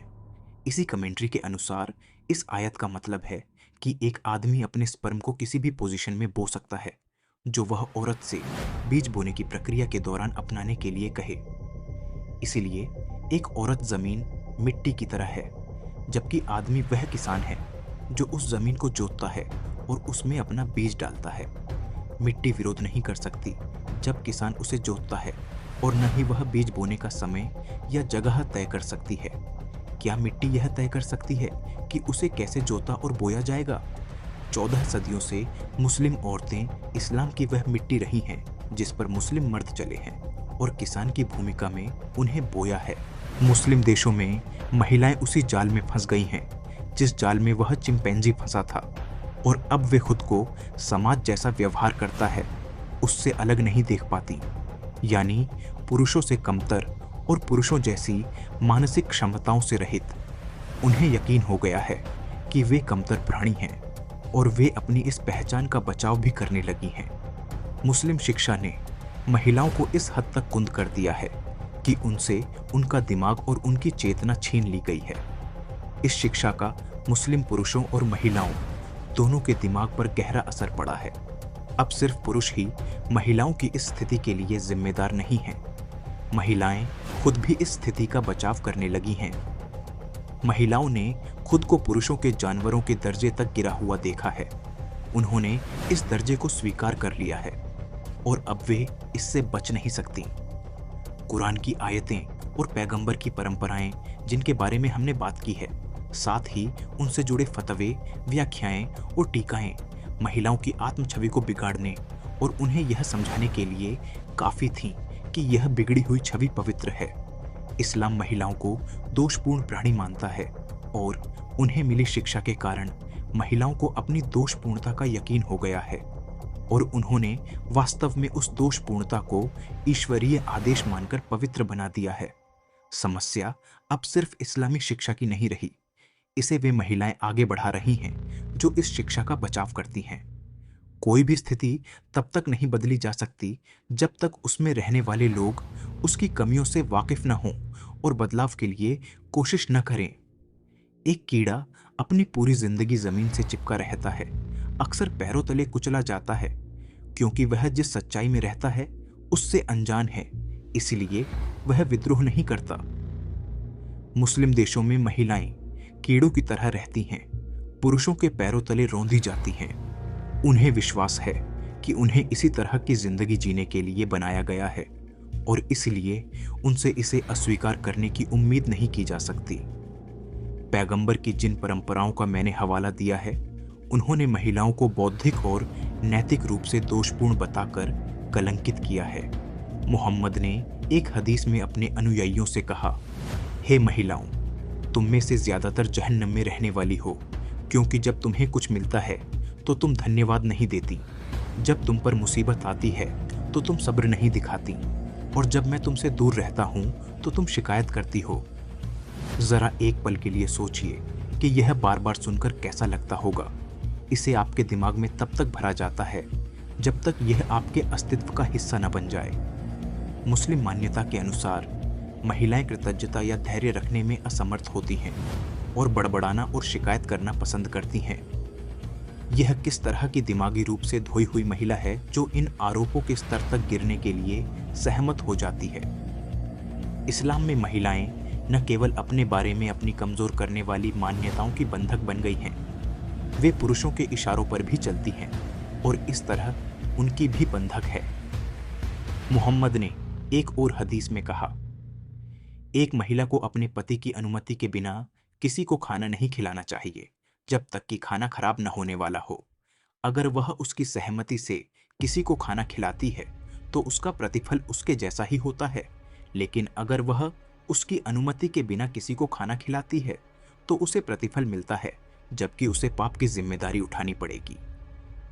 यह किस तरह की दिमागी रूप से धोई हुई महिला है जो अपने ही घर में एक रोटी का टुकड़ा भी देने का अधिकार नहीं रखती है, और जो अगर वह अपने पति की अनुमति से किसी जरूरतमंद व्यक्ति को देती है तो ही उसे उसके ईश्वर से प्रतिफल मिलता है। इन शिक्षाओं ने न केवल महिलाओं की गुलामी को पवित्र बनाने में मदद की है, बल्कि इन्होंने पुरुष अहंकार को भी स्थापित किया है। मुस्लिम पुरुष घमंडी होता है, उसके राक्षस ने उसे अपना डिप्टी नियुक्त किया है और उसे पूर्ण शक्ति प्रदान की है। यह शक्ति कोई सीमा नहीं जानती और महिलाओं की बुद्धि या भावनाओं का कोई सम्मान नहीं करती। यहाँ तक कि जब अपने जीवन साथी के साथ यौन संबंध बनाने जैसी निजी और व्यक्तिगत बात की बात आती है, तो भी इस्लाम महिलाओं को इस मामले में कोई विकल्प नहीं देता है। मोहम्मद एक और हदीस में कहते हैं, अगर कोई पुरुष अपनी पत्नी को अपने बिस्तर पर बुलाता है और वह मना कर देती है, तो फरिश्ते सुबह तक उसे श्राप देंगे। यह कौन सा ईश्वर है जो अपने फरिश्तों से उन महिलाओं को श्राप देने के लिए कहता है जो अपने पतियों के साथ बिस्तर पर जाने से मना करती हैं? क्या वह राक्षस नहीं है? जब अपने पति की आज्ञा मानने और ईश्वर की आज्ञा मानने के बीच टकराव होता है, तो एक महिला को अपनी पहली आज्ञा अपने पति की माननी होती है। इसका मतलब है कि उसे उपवास करने या प्रार्थना करने की अनुमति नहीं है जब तक कि उसका पति सहमत न हो। जैसा कि इस्लाम के पैगंबर के शब्दों में एक हदीस में कहा गया है, एक महिला अपने पति की अनुमति के बिना न तो उपवास करेगी और न ही प्रार्थना करेगी। मुस्लिम महिलाएं पुरुषों की गुलाम के रूप में रहती हैं और तब तक रहेंगी जब तक वे इस गलत विश्वास से खुद को मुक्त नहीं कर लेती। क्या आप कल्पना कर सकते हैं कि एक औरत कितनी गुलाम होगी अगर वह अपने पैगंबर की इस हदीस पर विश्वास करती है? एक आदमी को यह उम्मीद करने का हक है कि अगर उसकी नाक से खून, बलगम या मवाद निकले तो उसकी पत्नी उसे अपनी जीभ से चाट ले। क्या आप उस आदमी के घमंड की कल्पना कर सकते हैं जो यह मानता है कि उसके भगवान ने उसे ऐसी जगह दी है कि उसकी पत्नी को उसकी नाक से निकलने वाली गंदगी को चाटना होगा? 2005 में सीरिया की अपनी पिछली यात्रा के दौरान मेरी बचपन की एक दोस्त ने मुझे दमिश्क के एक उपनगर में अपने घर पर दोपहर के खाने पर बुलाया। मेरे साथ मेज पर मेरी दोस्त और उसका परिवार और उसकी एक दोस्त हलीमा थी। मेरी दोस्त की दोस्त 40 साल की एक औरत थी। उसकी जिंदगी की कहानी उसके चेहरे पर साफ और अच्छे से दिख रही थी, एक ऐसा चेहरा जो दुख से भरा था। उसने कहा, जब मैंने सुना कि तुम्हें रीमा के यहाँ बुलाया गया है तो मैंने उसे फ़ोन किया और उससे कहा कि किसी भी कीमत पर मेरी तुमसे मुलाकात करवा दे। मैंने तुम्हारे बारे में पढ़ा है और मैं अच्छी तरह जानती हूँ कि तुम कौन हो और तुम क्या कर सकते हो और क्या नहीं। मुझे तुमसे कुछ नहीं चाहिए, मैं बस इतना चाहती हूँ कि तुम मेरी कहानी सुनो, क्योंकि यहाँ किसी और को नहीं लगता कि मेरे पास बताने लायक कोई कहानी है। और इस तरह उसने मुझे अपनी कहानी सुनाई, एक ऐसी कहानी जो बदकिस्मती से उस जगह के सामाजिक ताने बाने का हिस्सा बन गई है, एक ऐसी कहानी जो दूसरी संस्कृतियों में भी सुनी जाती है, एक ऐसी औरत की कहानी जिसका एक आदमी इस्तेमाल करता है। लेकिन यहाँ इसमें कुरान का एक अलग मोड़ है। यह एक ऐसी कहानी है जिसे लोग सुनकर आदी हो गए हैं और अब बदकिस्मती से उन्हें इसमें चिंता की कोई बात नहीं दिखती। हलीमा के 3 बच्चे हैं। उसने अपना बचपन और शुरुआती जवानी अपने पिता के घर में बिताई, जिसने उसे कभी एक दिन भी इज्जत नहीं दी, न तो एक औरत के तौर पर और न ही एक इंसान के तौर पर। वह किशोरावस्था में ही उमर नाम के एक आदमी से शादी करके भाग गई, एक बुरी स्थिति से बचने के लिए। लेकिन वह स्थिति और भी बदतर निकली। शादी के बाद उमर हर रात शराब पीकर घर आता और उसे पीटता। वह रोज की इन मार पिटाई की आदी हो गई थी, जैसे वह शराब पीने का आदी था। लेकिन हलीमा कोई आम औरत नहीं है। वह एक टीचर है, शांत लेकिन साफ तौर पर सतर्क। उसकी त्रासदी तब चरम पर पहुंच गई जब उसके शराबी पति ने उस पर दबाव डालना शुरू किया कि वह अपनी सैलरी के दम पर उसके लिए बैंक लोन का इंतजाम करे, ताकि वह अपने जमा कर्ज चुका सके, उन लेनदारों का जिनका सब्र खत्म हो रहा था। हलीमा ने यह पता लगाने की कोशिश की कि उमर जो कह रहा था वह सच है या नहीं, ताकि वह उसके लेनदारों के नाम पता कर सके और खुद ही कर्ज चुका दे, ताकि उसके पति को लोन की जरूरत न पड़े। लेकिन वह कामयाब नहीं हुई। उमर की नज़र में औरतों को बिना किसी विरोध के अपने पति के आदेश मानने चाहिए और उन्हें आदमी के मामलों में दखल देने का कोई हक नहीं था। वह समय समय पर अपनी बेल्ट से उसके शरीर पर मारते हुए कहता था, अरे मनहूस औरत, क्या तू अल्लाह के पैगंबर की बातें भूल गई है? अल्लाह उन पर रहम करे और उन्हें मुक्ति दे। अगर मैंने किसी को किसी के सामने झुकने का हुक्म दिया होता अल्लाह के अलावा, तो मैं एक औरत को उसके पति के सामने झुकने का हुक्म देता, क्योंकि उसके पति का उस पर हक है। मैंने तुझे मेरे सामने घुटने टेकने का हुक्म नहीं दिया है, लेकिन मैं तुझे तेरी सैलरी के दम पर लोन लेने का हुक्म दे रहा हूं। हलीमा ने लोन ले लिया और उमर ने पैसे जेब में रख लिए और घर से यह सोचकर निकला कि हलीमा ने अपने पैगंबर और अपने पति की बात मानी है और अपने रब की मंजूरी हासिल कर ली है। जब उमर ने हलीमा के पैसे ले लिए तो वह बार बार और बिना किसी वजह के घर से गायब रहने लगा और हलीमा को शक हो गया। एक सुबह उनका पड़ोसी सलीम उनके दरवाजे पर आया। कैसी हो हलीमा? सुनो, मुझे तुम्हें कुछ बताना है। कल सुबह उमर के घर से निकलने से पहले पक्का कर लेना कि उसके पास जेब में पासपोर्ट न हो। फिर वह मुड़ा और हलीमा के कुछ पूछने से पहले ही जल्दी से चला गया। हलीमा को पीट पीट कर थका देने के बाद उमर उस सुबह घर से निकला और वापस नहीं आया। 5 महीने पहले उमर दमिश्क के एक नाइट क्लब में एक मोरक्कन डांसर से मिला था और उसने उसके साथ एक ऐसा रिश्ता बनाया था जिसे वह भाईचारा कहता था। जब डांसर का कॉन्ट्रैक्ट खत्म हो गया और वह अपने देश वापस चली गई तो उसने उससे संपर्क बनाए रखा ताकि उस पर भाई की तरह नजर रखे और यह पक्का करे कि वह ठीक है। जैसे ही उमर को लोन के पैसे मिले उसने मोरक्को का टिकट खरीदा और हलीमा और उनके बच्चों को अकेला और कर्ज में छोड़ दिया। हलीमा अपनी कमाई बैंक को कर्ज चुकाने के लिए देती थी, लेकिन जो बचता था वह उसके बच्चों को खिलाने के लिए काफी नहीं था। लेकिन कहानी यहीं खत्म नहीं हुई। उसकी पूरी सैलरी तब खत्म हो गई जब उसे पता चला कि टेलीफोन बिल 77,000 सीरियन पाउंड, जितना एक सीरियन 10 महीनों में कमाता है, था, जो सब उमर ने मोरक्को में अपनी बहन की भलाई के बारे में जानने के लिए फोन कॉल पर खर्च किया था। हलीमा बिल का पेमेंट किए बिना भी छोड़ सकती थी क्योंकि उसे फोन की जरूरत नहीं थी और उसे इस बात की परवाह नहीं थी कि टेलीफोन कंपनी उसका कनेक्शन काट दे। हालांकि कहानी में एक और मोड़ आया जो हलीमा की जिंदगी के एक और आदमी के पक्ष में था।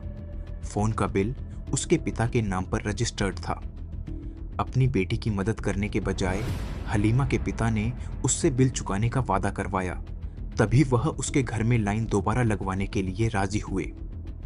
हलीमा के लिए एकमात्र अच्छी बात तब हुई जब दमिश्क टेलीफोन कंपनी को उस पर दया आ गई और वे उसकी महीने की सैलरी का एक हिस्सा लेने के लिए भी राजी हो गए, जिससे उसके पास अपने बच्चों को खिलाने के लिए और भी कम पैसे बचे। हलीमा लेनदारों की मांगों को पूरा करने के लिए स्कूल में अपने दिन की नौकरी करती रहती है। जब स्कूल का दिन खत्म हो जाता है तो वह घर घर जाकर स्टूडेंट्स को प्राइवेट ट्यूशन देती है ताकि वह शायद 3 भूखे पेट भर सके। जब मैंने उसकी खूबसूरत आंखों में आंसू देखे तो मेरा दिल भर आया। मैंने उसके कंधे पर हाथ रखा, तभी मेरे अंदर से एक आवाज आई, दुखी मत हो हलीमा, तुमने बहुत बड़ी कीमत चुकाई है, लेकिन तुमने अपने अल्लाह और उसके पैगंबर को खुश किया है। दुनिया का यही दस्तूर है जिसके सुख पल भर के होते हैं। सब्र रखो हलीमा, जन्नत तुम्हारा इंतजार कर रही है। मैंने उसे कुछ नहीं बताया, मैं उसे कुछ बता भी नहीं सकती थी। वह मुझसे बस इतना चाहती थी कि मैं उसकी कहानी सुनूं। हलीमा ने मुझे एक तोहफा दिया। जब मैंने उसे खोला तो उसके अंदर सीरिया में बनी 2 सूती शर्ट मिली। मैं उसके तोहफे से बहुत खुश हुई। यह मेरे वतन की एक खूबसूरत निशानी थी और एक ऐसी औरत की दुखद कहानी का सबूत थी जिससे मैं मिली थी और जिसके आंसुओं के सामने मैं बेबस थी। मेरी आदत है, जब मुझे किसी प्यारे इंसान से कोई तोहफा मिलता है तो मैं उस पर तोहफा देने वाले का नाम और जिस तारीख को वह दिया गया था वह लिख देती हूँ। साथ ही एक ऐसा वाक्य भी लिखती हूँ जो मुझे उस हालात की याद दिलाए जिसमें वह दिया गया था। मैंने एक शर्ट को मोड़कर उस पर यह लिखकर हिफाजत से रख दिया, लेकिन मुझे कोई ऐसा वाक्य नहीं मिला जो इस हालात को एलेनोर रूजवेल्ट की बात से बेहतर समझा सके। आपकी मर्जी के बिना कोई आपको नीचा नहीं दिखा सकता। हलीमा के पति ने उसे जलील और कमजोर किया था, लेकिन उसने यह उसकी मर्जी से किया था। अपने पति की पढ़ाई लिखाई से एक मुस्लिम मर्द के तौर पर उसमें जो घमंड और जुल्म पैदा हुआ था, उसके साथ साथ हलीमा की दुखद कहानी के लिए एक और ज्यादा ताकतवर चीज जिम्मेदार है, उसके पति के पैगंबर द्वारा उसे दी गई गुलाम की भूमिका को उसका मान लेना। हलीमा को फिर से पढ़ाने लिखाने की जरूरत है। उमर की फिर से पढ़ाई लिखाई अगर वह कभी अपनी मोरक्कन डांसर को छोड़कर अपनी पत्नी के पास वापस आता है तो यह उसके अंदर आए बदलाव का एक लाजमी नतीजा होगा। जब तक उमर हदीस पढ़ता और मानता रहेगा तब तक हम उसे उसके घमंड से आज़ाद नहीं कर सकते। एक आदमी को अपनी पत्नी से यह उम्मीद करने का हक है कि अगर उसकी नाक से खून, बलगम या मवाद निकले तो वह उसे अपनी ज़बान से चाट ले, लेकिन हम हलीमा की खुद की छवि को बदलकर उसे उसकी ताकत वापस दिला सकते हैं। अगर ऐसा हो सकता है और अगर वह गुलाम की भूमिका छोड़ सकती है जो उसे सदियों से मिली है, तो वह उमर से कहेगी कि वह अपनी गंदगी खुद साफ करे, बजाय इसके कि वह उससे उम्मीद करे कि वह उसके लिए उसे चाटे। हालांकि हलीमा जैसी महिला को अपनी स्थिति बदलने के लिए तब तक राजी नहीं किया जा सकता जब तक उसे दूसरों की स्थिति से तुलना करने का मौका न मिले। ठीक यही तब होता है जब कोई मुस्लिम महिला किसी पश्चिमी देश में चली जाती है जहां महिलाओं के अधिकार सुनिश्चित होते हैं। ज़्यादातर मामलों में वह अपने नए माहौल में जो देखती है उसके परिणाम स्वरूप अपनी स्थिति बदलने की कोशिश करेगी। हालांकि जो मुस्लिम महिलाएं पश्चिमी देशों में अपने लिए पश्चिमी जीवन जी रही हैं और अपने अपनाए हुए समाज में महिलाओं के समान अधिकारों का आनंद लेती हैं, वे हमेशा यह स्वीकार करने के लिए तैयार नहीं होती कि उनके नए समाजों ने उनके लिए क्या किया है। इसके विपरीत वे शेख ही बघाड़ती हैं कि अब उन्हें जो अधिकार मिले हैं वे उन अधिकारों से अलग नहीं हैं जो इस्लाम ने उन्हें दिए थे। कभी कभी वे यहाँ तक दावा करती हैं कि पश्चिम महिलाओं का इस्तेमाल सिर्फ सेक्स के लिए करता है और उनकी इंसानियत को कोई अहमियत नहीं देता। मेरी अमेरिका में रहने वाली मुस्लिम महिलाओं से बातचीत हुई है जिन्हें वही अधिकार मिले हैं जो अमेरिकी महिलाओं को मिलते हैं। उनमें से ज़्यादातर ने जोर देकर कहा कि अमेरिका में उनकी ज़िंदगी उनके वतन की ज़िंदगी से अलग नहीं थी। यह अजीब बयान, जिससे मैं बार बार हैरान रह गई, हमेशा मुझे अपना सिर हिलाने पर मजबूर कर देता था और सोचने पर मजबूर कर देता था कि जैसा कि वे कहती हैं, क्या ये महिलाएं और मैं अलग अलग ग्रहों पर रहते हैं। न्यू जर्सी से पेंसिल्वेनिया जाते समय मैं ट्रेन बदलने के लिए ट्रेंटन में उतरा और दूसरे यात्रियों के साथ स्टेशन हॉल में अगली ट्रेन का इंतज़ार करने लगा। मेरे दाहिनी ओर बादाम और मेवों से भरी एक ट्रॉली थी और उसके बगल में एक चौड़े कंधों वाला सांवली रंगत का मध्यम कद का आदमी खड़ा था जिसे मैंने पहली नज़र में एक मूल अमेरिकी समझा। उसने अपनी ट्रॉली छोड़ी, 2 कदम आगे बढ़ा और अरबी में अजान दी, अल्लाह सबसे बड़ा है, अल्लाह सबसे बड़ा है, नमाज का समय हो गया है, नमाज का समय हो गया है। मुझे किसी को अपनी मातृभाषा बोलते सुनकर खुशी हुई, इसलिए मैं उससे बात करने गई। अपनी हिम्मत जुटाकर मैंने कहा, अस्सलामु अलैकुम। उसने हैरानी से जवाब दिया, वलैकुम अस्सलाम। मैंने उससे इंग्लिश में पूछा, क्या तुम अरबी बोलते हो? उसने जवाब दिया, मैं अरबी पढ़ता हूँ, यह मेरे कुरान की भाषा है। और क्या तुम इसे समझते हो? उसने टालते हुए जवाब दिया, हाँ हाँ। क्या तुम इस्लाम अपनाना चाहती हो? लेकिन मैं तो मुस्लिम हूं, मैंने उसे बताया। उसकी आंखें जलते कोयलों की तरह चमक उठीं। तुम मुस्लिम नहीं हो और तुम्हारा इस्लाम से कोई लेना देना नहीं है। उसके जवाब से मुझे झटका लगा और मैंने उससे पूछा, तुम कौन होते हो मुझे जज करने वाले? उसने कर्कश आवाज में बदतमीजी से कहा, क्या तुम पागल हो? एक मुस्लिम औरत अपना सिर ढकती है, घर में रहती है और अपने बच्चों की परवरिश करती है। वह काफिरों की जमीन पर मर्दों के बीच इधर उधर नहीं घूमती। अल्लाह से डरो, घर जाओ और अपने बच्चों का ख्याल रखो।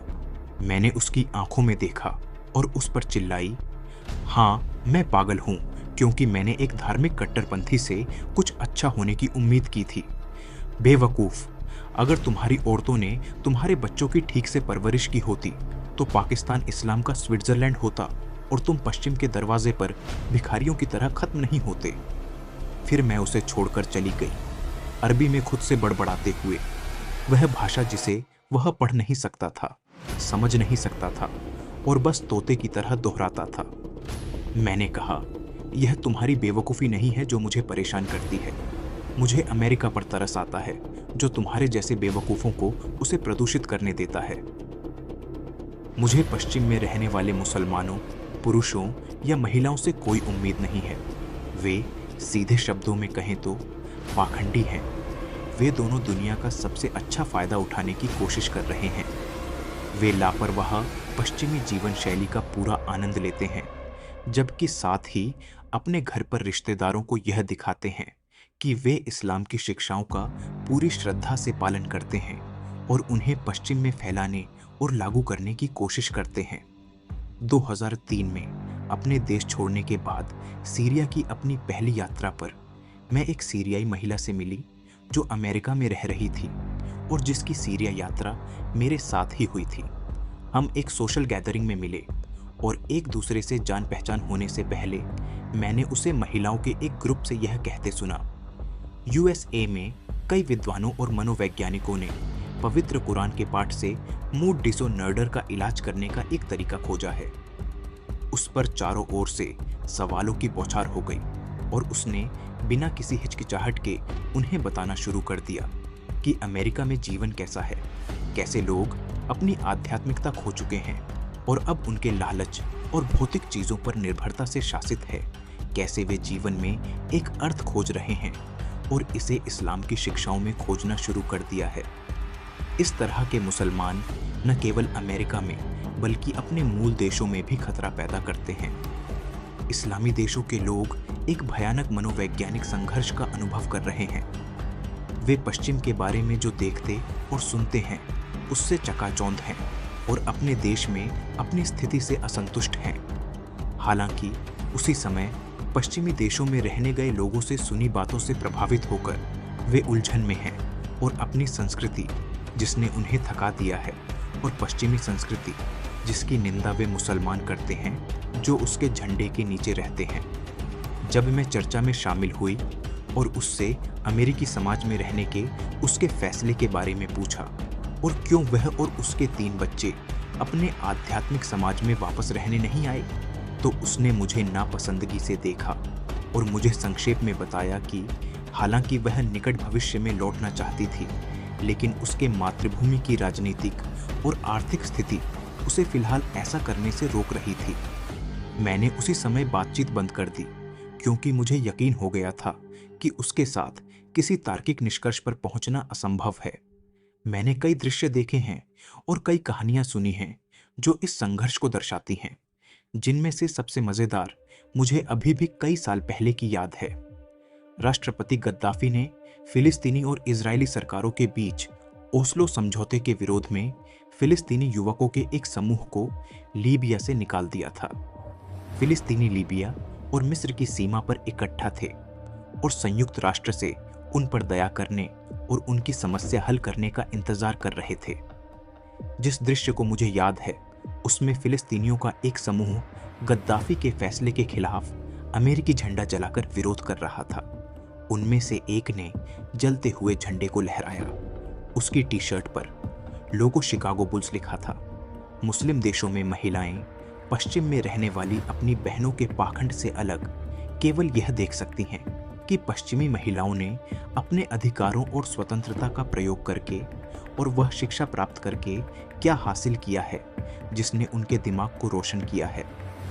मुस्लिम देश की महिला को यह स्वीकार करने के लिए मजबूर होना पड़ता है कि पश्चिमी संस्कृति पुरुषों और महिलाओं के समान रूप से मिलकर काम करने का फल है और यह स्वीकार करना होगा कि जो समाज अपने आधे सदस्यों का अपमान और उत्पीड़न करते हैं वे किसी भी स्तर पर सफल नहीं हो पाएंगे और न ही किसी भी तरह की प्रगति कर पाएंगे। इन महिलाओं को उनकी अज्ञानता से मुक्त करना उन दरवाजों की चाबी है जिन्हें इस्लाम की शिक्षाओं ने उनके चेहरों पर कसकर बंद कर दिया है। जब हम इन दरवाजों को खोलने में कामयाब होंगे तभी हम इस्लामी आतंकवाद को खत्म करने की दिशा में पहला कदम उठा पाएंगे।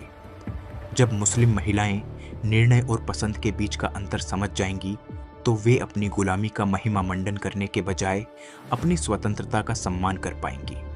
जब हम सिर ढकने के विषय पर बात करते हैं जिसने मुस्लिम महिलाओं को पूरी दुनिया से छिपा कर रखा है और एक ही समाज में रहने वाले पुरुषों और महिलाओं के बीच एक लोहे की दीवार खड़ी कर दी है, तो ये महिलाएं विरोध करती हैं कि सिर ढकना उनका अपना फैसला है। You know it's her choice और बाकी दुनिया को इसका सम्मान करना होगा। यह उनका फैसला हो सकता है, लेकिन यह निश्चित रूप से उनकी पसंद नहीं है। यह डर है जो अरब देशों में महिलाओं को इन शिक्षाओं से बांधता है। पैगंबर मोहम्मद ने एक हदीस में अपने चचेरे भाई अली से कहा, जिस रात फरिश्ता मुझे आसमान में ले गया, मैं जहन्नम के पास से गुजरा और मैंने औरतों को हर तरह की यातनाएं झेलते देखा और यह देखकर मैं रो पड़ा। उनका दर्द बहुत ज्यादा था। मैंने एक औरत को उसके बालों से लटका हुआ देखा और उसका दिमाग उबल रहा था। मैंने एक औरत को उसके स्तनों से लटका हुआ देखा और मैंने एक औरत को सूअर के सिर और गधे के शरीर के साथ देखा। मैंने एक औरत को कुत्ते के रूप में देखा जिसके मुंह से आग अंदर जा रही थी और उसके नितंबों से बाहर निकल रही थी, जबकि फरिश्ते आग की छड़ी से उसके सिर पर मार रहे थे। क्या यातनाओं से भरी हॉलीवुड हॉरर फिल्मों का कोई डायरेक्टर इससे ज्यादा डरावना सीन सोच सकता है? एक मुस्लिम औरत अपने सिर को ढकने से कैसे मना कर सकती है जब उसे लगता है कि भगवान उसे उसके स्तनों से लटका देंगे, उसके मुंह में आग भेजेंगे और उसे उसकी पीठ से बाहर निकालेंगे? वह ऐसा नहीं कर सकती और जब तक वह अपने डर से आजाद नहीं हो जाती, तब तक वह अपने सिर के कपड़े से खुद को आजाद नहीं कर पाएगी। जब हम उस औरत को उसके राक्षस के चंगुल से आजाद कराने में कामयाब हो जाएंगे, तो वह अपने डर से आजाद हो पाएगी और फिर वह उन शिक्षाओं पर दोबारा नजर डालेगी जिन्होंने उसे उसकी इंसानियत से वंचित कर दिया है। यह इस मुद्दे का एक पहलू है। दूसरा पहलू यह है कि अगर सिर ढकना मुस्लिम औरतों का निजी फैसला है और दुनिया को इसका सम्मान करना है, तो सवाल उठता है, क्या इस्लाम उन औरतों के फैसले का सम्मान करता है जो अपना सिर नहीं ढकती? मुस्लिम औरतें लॉस एंजल्स की सड़कों पर बुर्का पहनकर क्यों घूम सकती हैं, जो उन्हें सिर से पैर तक ढकता है, जबकि सऊदी अरब जाने वाली पश्चिमी औरतों को जब वे सार्वजनिक जगहों पर जाती हैं तो बुर्का पहनना पड़ता है? क्या मुस्लिम समाज में उस मुस्लिम औरत के साथ सम्मान से पेश आया जाता है जो अपना सिर ढकने से मना करती है, या उसे अपने फैसले के लिए भारी कीमत चुकानी पड़ती है? जब मैं 2 साल पहले अपनी अमेरिकी दोस्त जेसिका के साथ सीरिया गया था, तो हम सीरियाई शहर टाटस के पास एक छोटे से द्वीप पर गए। अपने गाइड, जो लगभग 20 साल का एक आदमी था, के साथ हमने द्वीप की गलियों को घूमना शुरू किया, जो स्थानीय लोगों और पर्यटकों से भरी हुई थी। जेसिका ने कहा, इस द्वीप पर दूसरी सीरियाई शहरों की तुलना में ज्यादा औरतें अपना सिर ढके हुए दिखती हैं। मैंने गाइड की तरफ मुड़कर उससे पूछा, क्या यहाँ इस आइलैंड पर सभी औरतें अपना सिर ढकती हैं? उसने बिना किसी हिचकिचाहट के जवाब दिया, हाँ, कुछ वेश्याओं को छोड़कर। उसका जवाब उस सच्चाई का ही आईना था जिसका सामना मुस्लिम समाज में रहने वाली हर औरत करने से बचना चाहती है। हिजाब पहनने के पीछे यह सबसे जरूरी वजहों में से एक है। एक औरत वेश्या कहलाने के बजाय अपना सिर ढकना ज्यादा पसंद करेगी। जब मैं मेडिकल की चौथे साल की स्टूडेंट थी, तो एक दिन हॉस्पिटल के पास बस स्टॉप पर, जहां मैं ट्रेनिंग कर रही थी, मैंने लगभग 6 और 8 साल के 2 छोटे लड़कों को देखा। हर लड़के के हाथ में एक छोटी चिड़िया थी और वे उसके पंख नोच रहे थे। चिड़ियाओं दर्द से चीं चीं कर रही थीं और भागने की कोशिश कर रही थीं। यह देखकर मुझे बहुत बुरा लगा और मैं उन लड़कों के पास गई और धीरे से कहा, बच्चों, तुम्हें ऐसा नहीं करना चाहिए, प्लीज इसे रोक दो। बड़े लड़के ने मुझे ऐसी तीखी नजर से देखा जो मेरे शरीर के हर सेल में घुस गई हो और गुस्से से कहा, चिड़िया के पंख नोचने में कुछ भी गलत नहीं है। गलत तो यह है कि तुम्हारे जैसी औरत बिना सिर ढके खुलेआम मर्दों के बीच घूम रही है। जाओ और घर जाकर खुद को छिपा लो। आतंकवाद के खिलाफ जंग की शुरुआत मुस्लिम बच्चों को ऐसी शिक्षाओं से बचाने से होनी चाहिए जो उन्हें राक्षस बना देती हैं। आइए इस पर थोड़ा सोचते हैं। यह बात कि एक 8 साल का लड़का सही और गलत को इन शब्दों में देखता है, यह एक ऐसी समस्या है जिस पर विचार करने की जरूरत है। जहां तक उस लड़के की बात है, एक औरत जो बिना सिर ढके सड़क पर चलती है, वह उसके लिए उस कुत्ते से ज्यादा सम्मान के लायक नहीं है जो बिना पट्टे के घूम रहा हो। इस लड़के को उस औरत के बारे में कुछ भी जानने की जरूरत नहीं है और न ही यह बात कि वह एक बेहतरीन मेडिकल स्टूडेंट है उसे परेशान करती है जब वह उस पर फैसला सुनाता है, और जब तक वह अपना सिर नहीं ढक लेती तब तक उसे वेश्या कहता है। यह बात कि यह लड़का एक छोटी चिड़िया के साथ जो कर रहा है उसके बारे में किसी भी तरह के पछतावे की भावना से पूरी तरह अनजान है। यह एक और समस्या है जो हमारी चिंता का कारण बननी चाहिए। मोहम्मद अट्टा रातों रात आतंकवादी नहीं बना था। वह कहीं से अचानक नहीं आया था और न ही वह किसी आंवले के पेड़ के नीचे पैदा हुआ था। जब वह 8 साल का था तो हो सकता है कि उसने बिना किसी पछतावे के एक छोटी चिड़िया के पंख नोचे हों, और हिजाब के बिना एक औरत के बारे में उसकी धारणाएं मेरे बारे में उस छोटे लड़के के जल्दबाजी में दिए गए फैसले से ज्यादा तर्कसंगत नहीं थीं।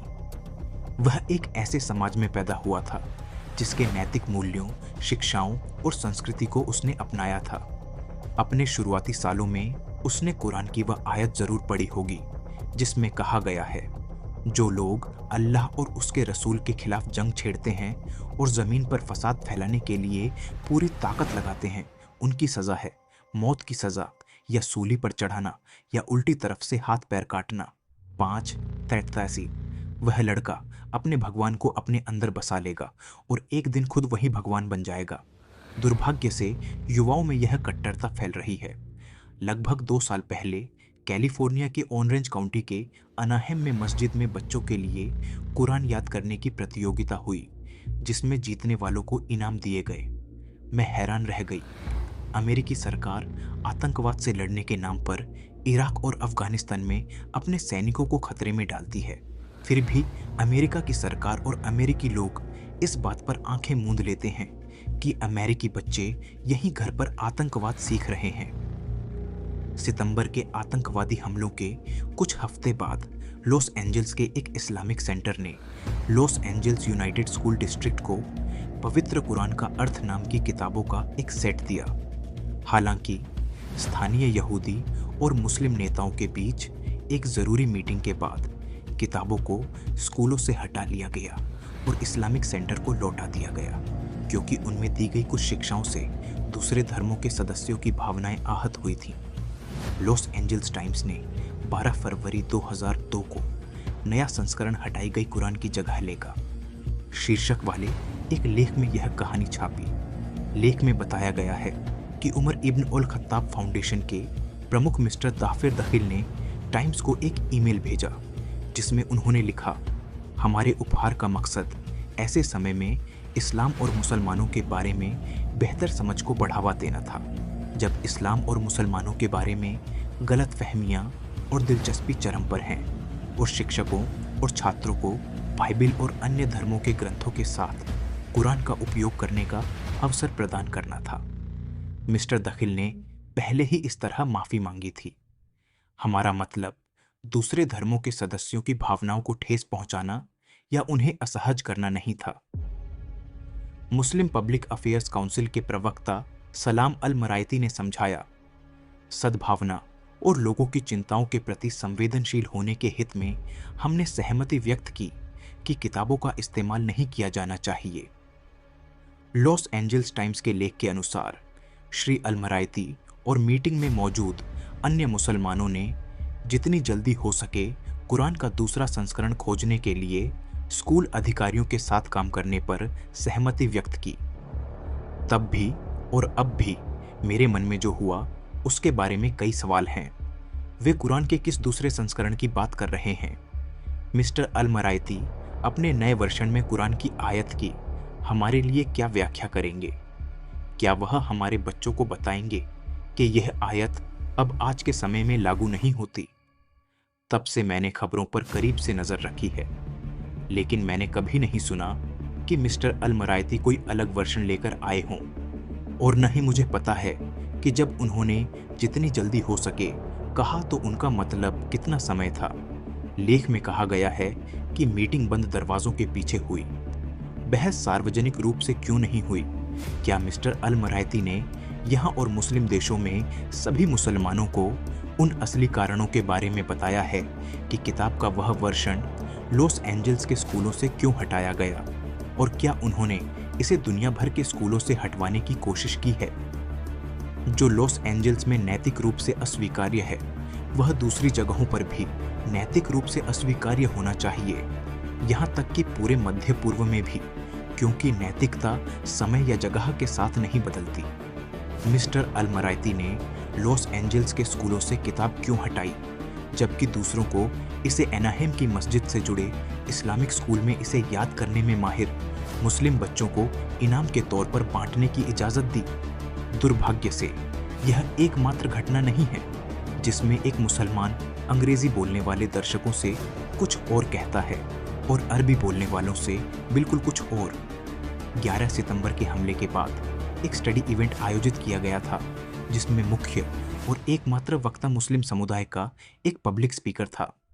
जब वह बोलना खत्म कर चुका था तो मौजूद लोगों ने सवाल पूछना शुरू कर दिया और मैंने उससे पूछा, डॉक्टर, क्या आपको लगता है कि हमारे पास जो इस्लामिक किताबें हैं वे एक शांतिपूर्ण और अहिंसक पीढ़ी बनाने में योगदान देंगी?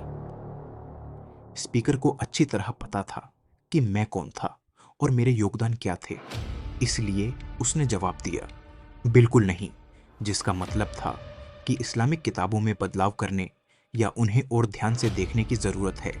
हालांकि जब लॉस एंजल्स के एक अरबी भाषा के अखबार के पब्लिशर ने पूछा कि क्या उनके जवाबों को शब्द दर शब्द कोट करना ठीक रहेगा, तो उसने आपत्ति जताई। मैंने उसे कहते सुना, नहीं, ऐसा मत करो, लेकिन मुझे तुम्हारे यह लिखने पर कोई आपत्ति नहीं है कि इनमें से कुछ किताबों को दोबारा जांचने की ज़रूरत है। पब्लिशर ने अपने विचार छापने से पहले स्पीकर की सहमति लेने की कोशिश की, क्योंकि अंदर ही अंदर उसे एहसास था कि स्पीकर ने एक प्राइवेट फोरम में जो कहा था वह उससे अलग था जो वह पब्लिक में कहने के लिए तैयार था। पश्चिमी देश अपने बीच रहने वाले मुसलमानों को पश्चिमी भाषाओं में बात करते समय खुद को मॉडरेट दिखाने की इजाज़त क्यों देते हैं, लेकिन जब वे अपनी मातृभाषाओं में मुस्लिम दुनिया को संबोधित करते हैं तो उनके कट्टरपंथी इस्लामी विचारों के लिए उनकी आलोचना क्यों नहीं करते? यह कहानी सिर्फ हिमशैल का एक छोटा सा हिस्सा है जो पश्चिम और खासकर संयुक्त राज्य अमेरिका के बढ़ते इस्लामीकरण को दिखाती है।